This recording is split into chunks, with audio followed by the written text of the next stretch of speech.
بسم اللہ الرحمن الرحیم المفعول له هو ما فعل لأجله فعل مذکور مثل ضربته تأدیبا وقعدت عن الحرب جبنا۔ منصوبات میں سے اگلا منصوب مفعول لہو کو یہاں سے بیان فرما رہے۔ مفعول لہو کی تعریف بالکل آسان ہے کہ مفعول لہو سے مراد وہ مفعول ہے جس کی وجہ سے فعل مذکور کیا گیا ہو۔ مفعول لہو مفاعیل میں سے ایک قسم ہے، تو کیا تعریف کریں گے؟ مفعول لہو وہ مفعول ہے، اور مفاعیل کس کی قسم میں سے ہے؟ اسم منصوب میں سے ہے، تو ہم اس کو یوں بھی کہہ سکتے ہیں کہ مفعول لہو وہ اسم ہے، مفعول لہو وہ مفعول ہے، مفعول لہو وہ اسم ہے، مفعول لہو وہ چیز ہے جس کی وجہ سے فعل مذکور کیا گیا۔ بس بالکل آسان سے اس کی تعریف ہے کہ مفعول لہو وہ مفعول ہے یا وہ اسم ہے یا وہ چیز ہے جس کی وجہ سے فعل مذکور کیا گیا ہو۔ اب شارح نے جو آگے عبارت نکالی ہے لأجلہ ای لقصد تحصیلہ او بسبب وجودہ سے ایک اعتراض ہے۔ اعتراض یہ ہے کہ جی آپ نے مفعول لہو کی تعریف یہ پڑھی کہ مفعول لہو سے مراد وہ چیز ہے جس کی وجہ سے کوئی فعل مذکور کیا جائے، تو جس کی وجہ سے فعل مذکور کیا جائے اس کا واضح طور پر جو مطلب سمجھ میں آتا ہے وہ یہ ہے کہ جی اس کے وجود کی وجہ سے فعل مذکور کیا جائے، جس کے پائے جانے کی وجہ سے کسی کام کو وجود ملے، جس کے اب اس پر اعتراض یہ ہے کہ جی بہت ساری چیزیں ایسی ہیں کہ جو اس وقت موجود نہیں ہوتی، جیسے تم لوگ کھڑے ہو، کسی نے کان پکڑے ہیں، کوئی کھڑا ہے، تو یہ کیوں ایسا ہے؟ جب تم لوگوں کو اس کام پر مأمور کیا، کسی کو کھڑا کیا، کسی کو جو ہے وہ کان پکڑائے گئے، تو اس وقت تأدیب والا عمل موجود نہیں تھا، تأدیب کو وجود اس وقت حاصل نہیں تھا۔ بعد میں جب تم لوگ اس سزا میں مبتلا ہو گئے تو پھر اس کو بھی وجود مل گیا، تو جب یہ کام کیا گیا اس وقت یہ چیز تأدیب والی صورت موجود نہیں تھی۔ تو یہ جو آپ کہتے ہیں کہ جی مفعول لہو اس کو بولتے ہیں جس کے پائے جانے کی وجہ سے، جس کی وجود کی وجہ سے، جس کی وجہ سے کوئی کام کیا گیا ہو، متبادر الی الذہن یہی ہے کہ جس کی وجود کی وجہ سے وہ پہلے سے وہ وجہ موجود ہوتی ہے، اس کی وجہ سے کوئی کام ہو اس کو وجود مل جاتا ہے۔ جبکہ یہ جیسی مثال ہے ضربتہ للتأدیب ہے، ضربتہ تأدیباً ہے، یہ تأدیباً تو اس وقت موجود نہیں ہوتا، تو اس کا جواب یہ دیتے ہیں کہ لأجلہ میں تعمیم ہے، لأجلہ میں کیا ہے؟ تعمیم ہے، اور مفعول لہو کی دو قسمیں بن جاتی ہے، مفعول لہو وجودی اور مفعول لہو تحصیلی، مفعول لہو وجودی اور مفعول لہو تحصیلی۔ مفعول لہو وجودی کا کیا مطلب ہے؟ مفعول لہو وجودی کا مطلب یہ ہے کہ کسی چیز کے پائے جانے کی وجہ سے کوئی کام کیا جائے۔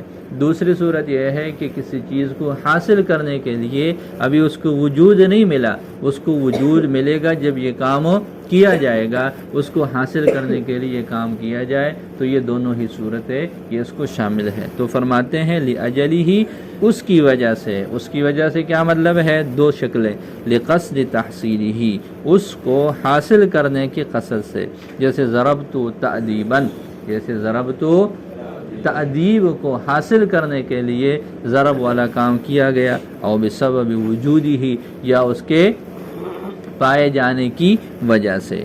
لہذا لأجلہ کی قید سے تمام باقی مفاعیل نکل جائیں گے، اس لیے کہ کوئی مفعول مطلق ہے، کوئی بھی ہے، کوئی معہ ہے، کوئی فی ہے، تو لہذا اس میں قید کیا لگی ہے؟ لأجلہ، لأجلہ کی قید کی وجہ سے باقی سارے مفاعیل خارج ہو جائیں گے۔ وخرج به سائر المفاعیل، اس کی وجہ سے باقی مفاعیل وہ نکل گئے، مما فعل ان مفاعیل میں سے جو مطلقاً کیے گئے، یا مفعول به یا مفعول فی یا مفعول معہ۔ یا کچھ لڑکے نہیں ہیں، جنید نہیں ہے، اور کون کون نہیں ہے؟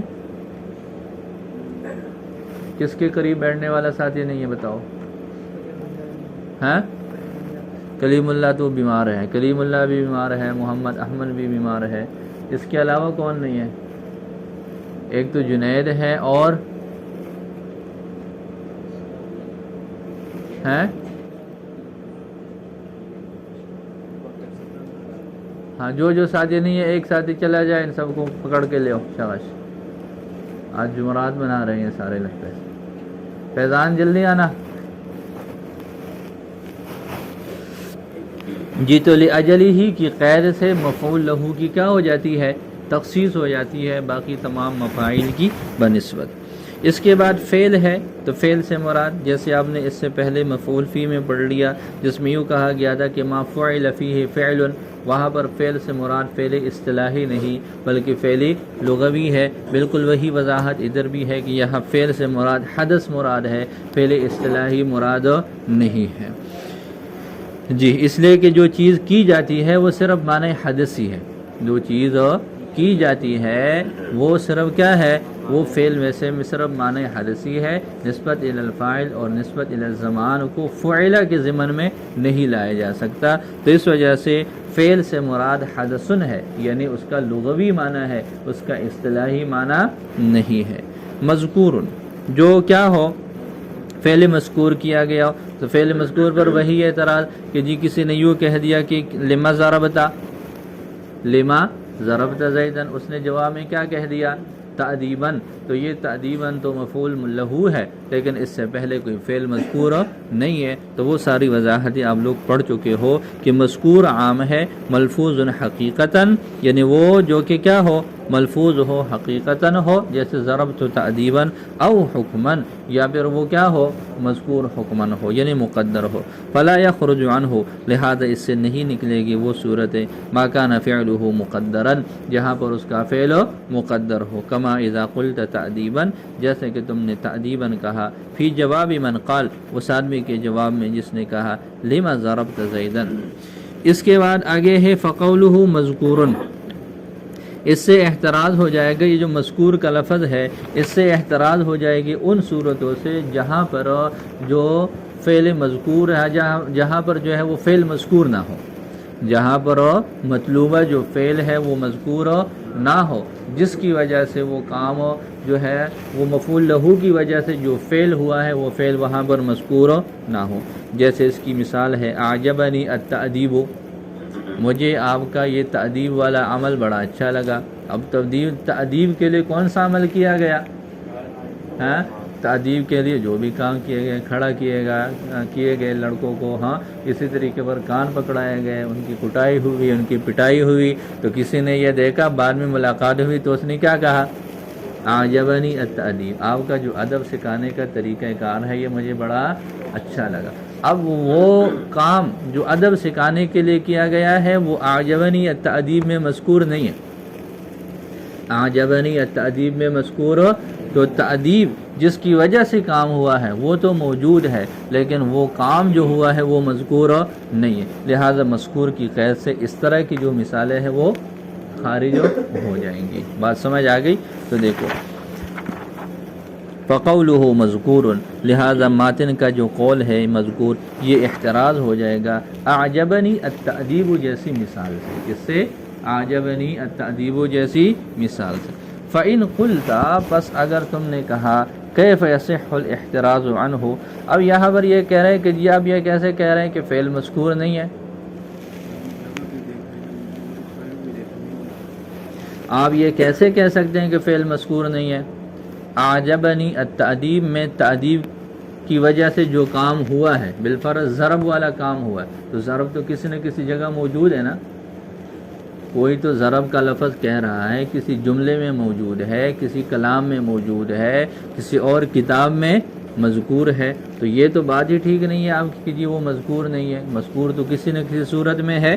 تو فرماتے ہیں کیف یصح الاحتراز بہ عنہ، یہ مذکور کے لفظ سے اس سے احتراز کیسے ہو سکتا ہے جبکہ وہ فعل جو اس تأدیب کی وجہ سے کیا گیا ہے مذکور فی الجملہ، وہ فی الجملہ کسی نہ کسی کہیں نہ کہیں تو وہ موجود ہے. جیسے یہ ایک اور جملہ ہے ضربت زیدن، جیسے یہ اس کے ساتھ جڑا ہوا نہیں ہے، ایک اور جملہ ہے وہ کیا ہے؟ وہ ضرب تو زیدن ہے، تو یہ ضرب تو کسی نہ کسی جگہ تو موجود ہے، تو پھر مذکور کی قید سے اس کو کیسے نکالا جا سکتا ہے، جبکہ پھر جملہ وہ کہیں تو مذکور ہے، بے شک اس جملہ میں نہیں ہے، بے شک اس تعبیر میں نہیں ہے، اس کلام میں نہیں ہے، کسی اور جگہ تو ہے۔ تو فرماتے قلنا المذکور معہ، ہم کہتے ہیں کہ یہ مراد کیا ہے، اس کے ساتھ مذکور ہو، کسی بھی مطلقاً جگہ اس کا ذکر ہونا کافی نہیں ہے، بلکہ جو جملہ ہے اسی جملہ میں اس کے ساتھ وہ مفعول لہو کے ساتھ اس کا بھی تذکرہ ہو، کسی اور جگہ اگر تذکرہ ہے تو وہ کافی نہیں ہوگا۔ قلنا تو ہم کہتے ہیں المراد مذکور معہ، کہ جی مراد وہ ہے جو اس کے ساتھ ہی مذکور ہو۔ اب اس پر ایک اور اعتراض، وَإِن قُلْتَ هُوَ مَذْكُورٌ مَعَهُ كَمَا فِي ضَرَبْتُهُ تَأْدِيبًا، کہ جی آپ کہتے ہیں کہ اس کے ساتھ ہو، تو آپ یوں کہتے ہیں کہ اعجبنی التأدیب ضربتہ تأدیبا، دو جملے اس نے بولے، پہلا جملہ کیا کہا، اعجبنی التأدیب، اور آگے کیا کہتا ہے، ضربتہ تأدیبا، دو جملے ساتھ بولے گئے، تو یہ تو اس کے ساتھ مذکور ہے، یہ تو اس کے ساتھ ہی مذکور ہے۔ تو فرماتے ہیں کہ نہیں، ساتھ مذکور ہونا بھی کافی نہیں ہے، بلکہ جس ترکیب میں، جس جملہ میں مفعول لہو ہو، اسی جملہ میں وہ فعل بھی موجود ہو۔ تو ابھی تک کتنے اعتراض ہو گئے کہ جی مطلقاً مذکور ہونا کافی نہیں ہے، اس کے ساتھ مذکور ہونا ضروری ہے۔ اس کے ساتھ مذکور ہونے کی صورت پھر یہ بن گئی کہ جی دو جملے ہیں، ایک میں مفعول لہو ہے، دوسرے جملے میں کیا ہے، وہ فعل ہے، تو یہ تو ساتھ مذکور ہو گیا۔ اس سے بھی منع فرمائے کہ نہیں، یہ والا بھی مطلوب نہیں ہے، بلکہ ترکیب بھی ایک ہونی چاہیے، جملہ بھی ایک ہونا چاہیے، تو الگ الگ جملے میں ہونا کافی نہیں ہے۔ لیکن اس پر پھر جو ہے اعتراض ہوگا، وہ یہ ہے کہ جی یہ دیکھیں، اعجبنی التأدیب الذی ضربت لأجلہ، ایک اور جملہ، اعجبنی التأدیب الذی ضربت لأجلہ، آپ نے کہہ دیا کہ جی ساتھ مذکور ہو اور ساتھ بھی اسی ترکیب کا، اسی جملے کا حصہ ہو، تو یہ ایک اور جملہ ہے، اعجبنی التأدیب الذی ضربت لأجلہ، تأدیب بھی ذکر ہو گیا اور اسی جملہ میں ضربتو کا لفظ بھی آ گیا، تو اب تو جملہ بھی ایک ہو گیا، تو یہ مفعول لہو ہونا چاہیے، جبکہ یہ التأدیب یہاں پر مفعول لہو نہیں ہے، بلکہ یہ اعجبہ کا فاعل ہے۔ اس کا جواب اللہم سے دیا ہے۔ یہ اللہم سے جب بھی جواب دیتے ہیں علامہ جامی رحمۃ اللہ علیہ، اس سے مراد یہ ہے کہ جی جواب دینا ذرا مشکل سے بن رہا ہے، جواب دینا ذرا مشکل ہے، لیکن یہ ہے کہ جواب دے دیا جاتا ہے۔ وہ یہ ہے کہ جی ایک ترکیب میں ہونا بھی کافی نہیں ہے، بلکہ وہ اس کے ساتھ مذکور ہو بطور عامل کے، وہ اس کے ساتھ مذکور ہو لیکن کیسے ہو، بطور عامل کے مذکور ہو، ویسے مذکور ہونا یہ کافی نہیں ہے۔ تو گویا کہ ابھی تک آپ لوگوں نے کیا پڑھا کہ جی جو مذکور ہو فعل مذکور کے لیے، اور جس کی وجہ سے فعل مذکور کیا گیا ہو، جس کی وجہ سے فعل مذکور کیا گیا، پھر مذکور کے لفظ سے آپ لوگوں نے کہہ دیا کہ جی احتراز ہے، تو پھر اس پر اعتراض ہوا کہ من جملہ کہیں نہ کہیں تو وہ مذکور ہوتا ہی ہے، تو آپ نے کہہ دیا کہ جی مطلقاً مذکور ہونا کافی نہیں ہے، اس ترکیب اس کے ساتھ ضروری ہے۔ اب پھر دو جملوں میں ذکر آ گیا، پھر کہہ دیا نہیں دو جملوں میں نہیں بلکہ ایک جملے میں ضروری ہے، پھر اس پر اعتراض ہوا کہ جی یہ تو ایک ترکیب ہے، اعجبنی التأدیب الذی ضربت لأجلہ، تو اس پر اعتراض ہوا کہ جی یہاں تو یہ مفعول لہو ہونا چاہیے لیکن یہاں پر بھی نہیں ہے۔ اس کا پھر آپ لوگوں نے اللہم سے جواب پڑھ لیا کہ جی ایک جملے ایک ترکیب میں ہونا بھی کافی نہیں ہے، بلکہ کس انداز سے مذکور ہو کہ جی یہ فعل عامل بن رہا ہو اور جو مفعول لہو ہے یہ اس کا معمول بن رہا ہو۔ جی ترجمہ شروع سے دیکھ لو ایک مرتبہ۔ فقولہ مذکور، لہذا ماتن کا قول مذکور، یہ احتراز ہے اعجبنی التأدیب سے۔ ہاں مثال کے طور پر فَإِن قُلْتَ، بس اگر آپ کہہ دیں کیف یصح الاحتراز بہ عنہ، کہ جی اس قید کے ذریعے سے اس سے احتراز کیسے ممکن ہے، وَهُوَ، جبکہ وہ فعل جو اس کی وجہ سے کیا گیا ہے مذکور فی الجملہ، وہ فی الجملہ کہیں نہ کہیں تو مذکور ہے، جیسے ایک جملہ ہم نے کہہ دیا ضربت زیدن، قلنا تو ہم کہتے ہیں المراد مذکور معہ، کہ مراد وہ ہے جو مذکور ہو اس کے ساتھ، فَإِنْ قُلْتَ بس اگر آپ کہہ دیں وہ مذکور معه کما فی ضربته تأدیبا وہ تو اس کے ساتھ ہی مذکور ہے، جیسے اعجبنی التأدیب ہو گیا یہ ایک جملہ ہو گیا، اور ضربته تأدیبا یہ اس کے ساتھ ایک اور جملہ بول لیا، تو ایک ساتھ ہے دونوں۔ قلنا تو ہم کہتے ہیں المراد مذکور معه کہ مراد یہ ہے کہ وہ مذکور ہو اس کے ساتھ، فی الترکیب الذی هو فیہ اس ترکیب میں جس میں وہ مفعول لہ ہے، ویرد حینئذ اور اس وقت اعتراض وارد ہوتا ہے، اعجبنی التأدیب الذی ضربت لأجلہ، اعجبنی التأدیب الذی ضربت لأجلہ، اس پر جو ہے اعتراض وارد ہوتا ہے کہ یہ تو اسی کلام میں وہ فعل بھی موجود ہے جس کی وجہ سے مفعول لہ کی وجہ سے جو کیا گیا ہے، تو یہ تو مفعول لہ ہونا چاہیے، لیکن اس ترکیب میں بھی یہ مفعول لہ نہیں ہے۔ اللہم یا اللہ الا ان یراد بذکرہ معہ مگر یہ کہ ارادہ کر لیا جائے اس کے ساتھ اس کو ذکر کرنے کا، ارادہ معہ للعمل فیہ اس میں عمل کے لیے اس کو لانا، اس میں عمل کرنے کے لیے اس کو اس ترکیب میں ذکر کرنا لانا، یہ مراد ہے۔ سمجھ آ رہی ہے؟ لہذا بے شک ایک ترکیب میں ہے، لیکن اگر وہ اس میں عامل نہیں ہے تو پھر یہ مذکور کی صورت میں جو ہے یہ شامل نہیں ہے بلکہ اس سے خارج ہے۔ جیسے ضربتہ تأدیبا یہ مثال ہے لما فعل اس کے لیے جو کیا گیا، لقصد تحصیلہ فعل جس کو حاصل کرنے کے لیے کوئی فعل، جس کو حاصل کرنے کے لیے کوئی فعل کیا گیا ہو، اور وہ فعل کون سا ہے؟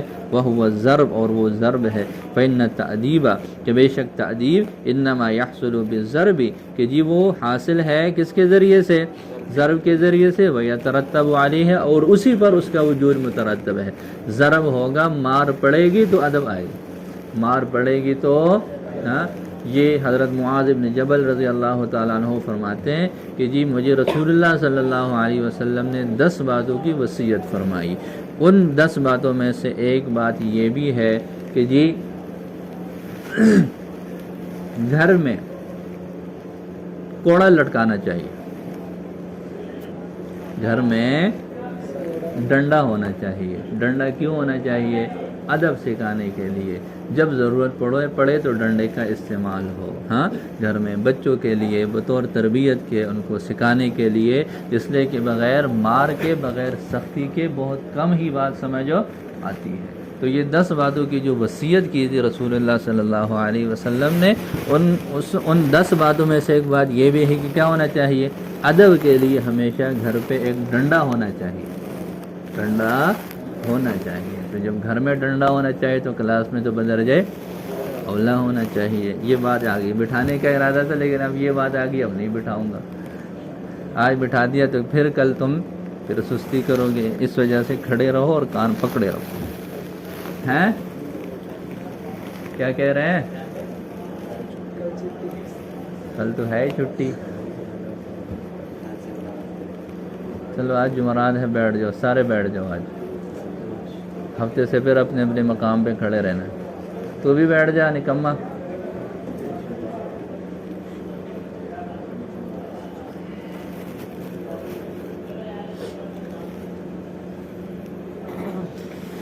تو پہلی مثال کس کی ہے؟ ضربتہ تأدیبا، یہ مفعول لہ تحصیلی ہے۔ یہ کس کی مثال ہے؟ مفعول لہ تحصیلی کی مثال ہے۔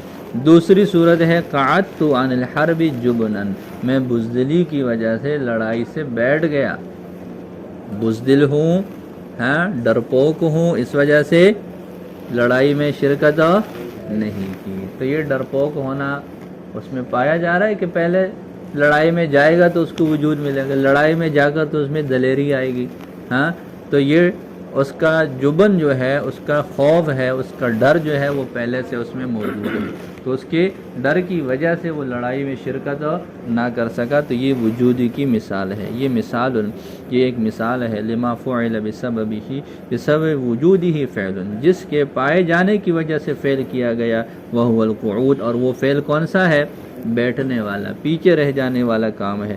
فإن القعود، بس بے شک یہ جو قعود ہے، انما وقع بسبب الجبن، یہ بزدلی کی وجہ سے واقع ہوا ہے۔ آگے مصنف رحمۃ اللہ علیہ نے جی یہاں تک بات سمجھ آ گئی۔ تو مفعول لہ کی تعریف کیا ہو گئی؟ مفعول لہ وہ چیز ہے جس کی وجہ سے پہلے مذکور کیا گیا ہو، اور مفعول لہو جس کی وجہ سے، اس کے دو مقصد ہے، جس کو حاصل کرنے کے لیے یا جس کے پائے جانے کی وجہ سے۔ تو پوری تعریف یوں کر لیں گے ہم کہ مفعول لہو وہ چیز ہے جس کے پائے جانے کی وجہ سے یا جس کو حاصل کرنے کے لیے پہلے مذکور کیا گیا ہو۔ اس کی دو مثالیں، ضربت تأدیباً، تأدیب کے حصول کے لیے ضرب والا کام کیا گیا، اور قعدت عن الحرب جبناً، جبن کے پائے جانے کی وجہ سے قعود والا کام کیا گیا۔ یہ اس کا خلاصہ۔ آگے خلافاً للزجاج فإنه عنده مصدر، یہ مصنف رحمۃ اللہ علیہ نے ماتن نے آگے عبارت ذکر کی ہے۔ اب یہ خلافاً ترکیب میں کیا واقع ہے، اس کی ترکیبی وضاحت کو ذکر کرنے کے لیے شارح نے یہ عبارت نکالی ہے، والقائل بکون المفعول له معمولا مستقلا غیر داخل فی المفعول المطلق یخالف خلافاً۔ یہ پوری عبارت نکالی ہے کیا بیان کرنے کے لیے؟ خلافاً کی ترکیب بتانے کے لیے کہ یہ خلافاً مفعول مطلق ہے یخالف و فعل کے لیے، پھر یخالف و فعل اپنے فاعل اور مفعول مطلق سے مل کر یہ خبر ہے مبتدا محذوف کے لیے، اور وہ مبتدا محذوف شروع میں جو ہے القائل ہے، شروع میں کیا ہے؟ القائل، تو القائل مبتدا ہو جائے گا، اور بکونی المفعول له معمولا مستقلا غیر داخل فی المفعول المطلق، یہ سارا مل کر اس کے متعلق ہو جائے گا القائل کے۔ بات سمجھ آ رہی ہے؟ لہذا وہ مبتدا ہے، یخالف خلافا ظاہرا، یہ کیا ہے؟ اس کی خبر ہے۔ تو ترکیب کی طرف اشارہ کرنے کے لیے یہ ماتن نے، شارح نے عبارت نکالی ہے۔ دیکھیں ترجمہ، والقائل بکون المفعول له، اور مفعول لہو کا معمولا مستقلا غیر داخل فی المفعول المطلق، اور مفعول لہو کا معمول مستقل ہونا، مفعول مطلق میں داخل نہ ہونے کا قائل۔ کیا ترجمہ کریں گے؟ والقائل کا ترجمہ بعد میں کر کے پہلے یوں کر لو، مفعول لہو کا معمول مستقل اور مفعول لہو میں داخل نہ ہونے کا جو قائل ہے۔ القائل بکون المفعول له معمولا مستقلا، مفعول لہو کا مستقل معمول ہونا، مفعول مطلق میں داخل نہ ہونے کا جو قائل ہے، یخالف، وہ مخالفت کر رہا ہے، وہ آدمی کیا کر رہا ہے؟ خلافاً ظاہراً۔ خلاف کی دو قسمیں ہیں، ایک اختلاف وہ جو کہ مخفی ہو، اور بالکل ظاہر اور بالکل واضح ہو، تو خلافاً ظاہراً یہ ایک واضح اور ظاہر اختلاف ہے امام زجاج کا۔ ایک اختلافی مسئلہ ہے، اور وہ یہ ہے کہ یہ جو مفعول لہو ہوتا ہے، یہ مفعول لہو کی حیثیت کیا ہے؟ آیا یہ منصوبات میں سے ایک مستقل منصوب ہے، یا پھر یہ کسی کی ضمن میں شامل ہے؟ تو امام زجاج رحمہ اللہ تعالیٰ فرماتے ہیں کہ یہ مستقل معمول نہیں ہے، مستقل منصوبات میں سے ایک قسم نہیں ہے، بلکہ یہ مفعول مطلق کے ضمن میں ہی شامل ہے۔ جبکہ باقی حضرات کیا فرماتے ہیں؟ وہ فرماتے ہیں کہ نہیں، یہ ایک مستقل معمول ہے۔ امام زجاج کیا کہتے ہیں؟ امام زجاج کہتے ہیں کہ جی دیکھیں، یہ جو مفعول لہو ہوتا ہے نا، یہ مفعول لہو، اس کی وضاحت ہم مفعول مطلق سے کرتے ہیں، اور وہ فرماتے ہیں کہ یہ مفعول مطلق من غیر لفظ الفعل ہے، مفعول مطلق من غیر لفظ الفعل ہے، کہ یہ اس کا جو ماقبل کا جو فعل ہے، جو اس کے عامل میں ہے، وہ اس کے لفظوں سے نہیں ہے، لیکن ہے یہ اس کے لیے مفعول مطلق ہی۔ اب وہ ان دو مثالوں کی وضاحت کیسے کرتے ہیں؟ وہ کہتے ہیں کہ جی ضربتہ تأدیباً اور قعدت عن الحرب جبناً کی جو اصل ہے وہ یہ ہے کہ جی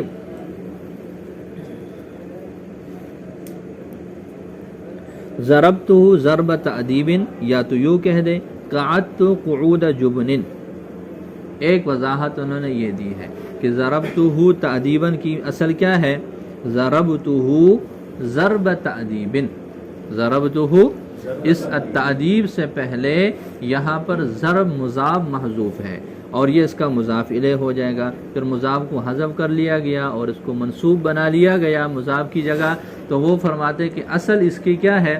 یہ مضاف کی حذف کے ساتھ ہے۔ اصل یہ ہے ضربتہ تأدیباً کی اصل وہ کیا نکالتے ہیں کہ جو مفعول لہو ہوتا ہے، یہ مفعول لہو، یہ مفعول مطلق تو ہوتا ہے لیکن مضاف کی حذف کے ساتھ، اس کا مضاف جو اصل مفعول مطلق ہے وہ محذوف ہوتا ہے، ہاں مذکورہ فعل کا مصدر جو ہوتا ہے، اور یہ اس کے لیے اس طرح ایک واسطے سے مفعول وہ مطلق بن رہا ہوتا ہے۔ تو ضربتہ ضرب تعدیب یا قعدت قعود جبن یوں نکالیں گے۔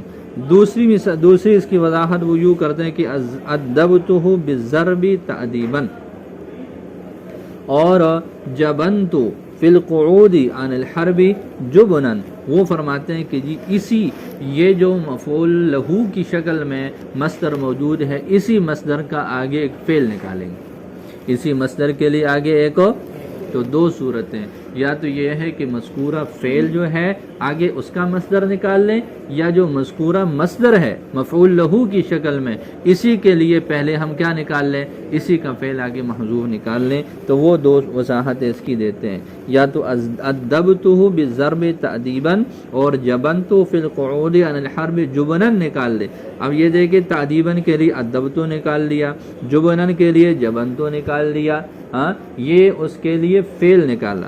دوسری صورت ضربتو کو اپنی جگہ برقرار رکھا ہے لیکن تعدیب سے پہلے مضاف محذوف کیا اور یوں کہہ دیا ضربتہ ضرب تعدیب اور قعدت قعود جبن۔ تو وہ فرماتے ہیں کہ جی اس کی وضاحت مفعول مطلق والے معنی سے ہو سکتی ہے، تو اسی میں ہم اس کو شامل کر لیتے ہیں۔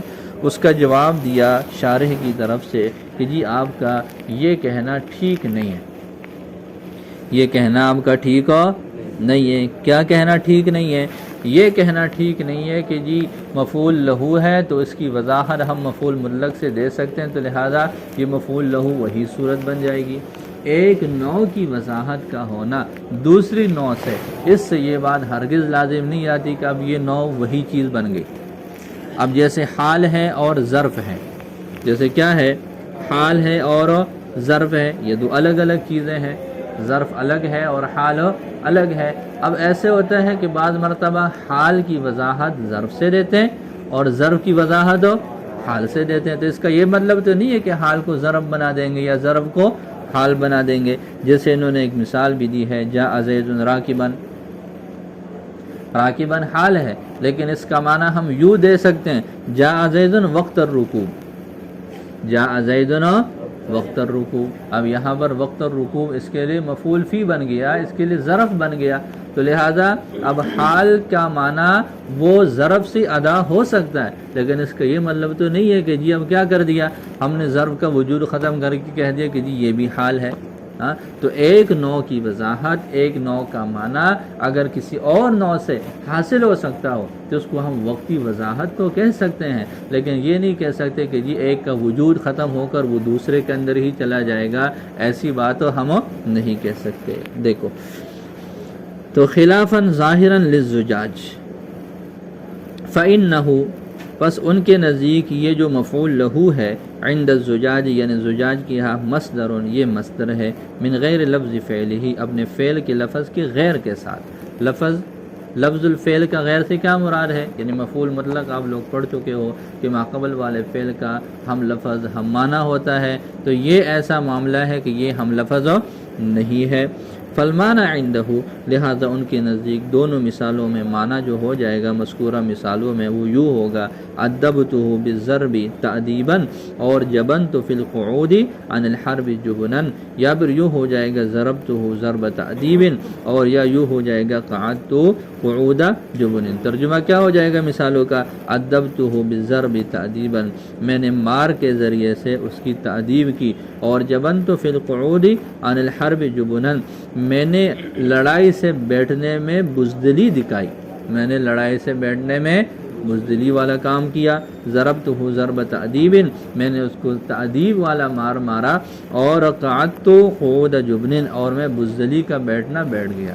لڑائی میں شرکت کی کئی وجوہات ہو سکتی ہیں، ہو سکتا ہے کوئی عذر ہو، کوئی بیماری ہو، کوئی اور وجہ ہو، کوئی اور مجبوری ہو، تو میرا جو بیٹھنا ہے وہ کون سے والا بیٹھنا ہے؟ قعود جبن، ہاں قعدت قعود جبن۔ ورد، اور اس کی تردید کی گئی ہے امام زجاج کے اس قول کی، بأن صحت تعبیر نوع بنوع، کہ ایک نوع کی تعویل دوسری نوع کے ساتھ صحیح ہونا لا تدخلہ فی حقیقتہ، یہ اس پہلی نوع کو دوسری نوع میں داخلہ نہیں کرتا، اس کی حقیقت میں داخلہ نہیں کرتا۔ الا ترى، کیا تم دیکھتے نہیں، ان صحت تعویل الحال، کہ حال کی تعویل کا صحیح ہونا ظرف کے ساتھ، حال کا ظرف کے ساتھ تعویل کے صحیح ہونا، من حیث، اس حیثیت سے کہ جی ان معنی جاء زید راکبا، کہ جاء زید راکبا کا معنی جاء زید وقت الرکوب ہے، لیکن من غیر ان تخرج عن حقیقتها، لیکن بغیر اس کی کہ کیا کر لے، یہ اس کو اس کی حقیقت سے نکال دے۔ ہم نے جاء زید راکبا کا معنی بیان کیا کہ جی جاء زید وقت الرکوب ہے اس کا معنی، تو حال کی وضاحت ہم نے کس کے ساتھ کی ہے، ظرف کے ساتھ کی ہے، لیکن اس کی یہ مطلب ہرگز لازم نہیں آتا کہ اب ہم کیا کر لیں، حال کو ختم کر لیں یا پھر ظرف کو ختم کر لیں اور یہ کہہ دے کہ جی دونوں ایک ہی شکل ہیں، یا دونوں کو حال بناؤ یا پھر دونوں کو کیا کر لو۔ تو ایک نوع کی وضاحت کا دوسری نوع کے ساتھ اس کی تعویل کا صحیح ہونا، اس کی وضاحت کا صحیح ہونا، اس سے یہ بات لازم نہیں آتی کہ جی اب وہ دو چیزیں نہ رہی بلکہ ایک چیز بن گئی۔ اسی طرح اگر بالفرض مفعول لہو کی تعویل مفعول مطلق سے درست ہے تو اس درستگی سے یہ مطلب ہرگز لازم نہیں آ رہا کہ جی اب مفعول لہو رہا ہی نہیں، وہ مفعول مطلق بن گیا، بلکہ وہ الگ ہے اور یہ الگ ہے، تو یہ ایک اختلافی مسئلہ ہے۔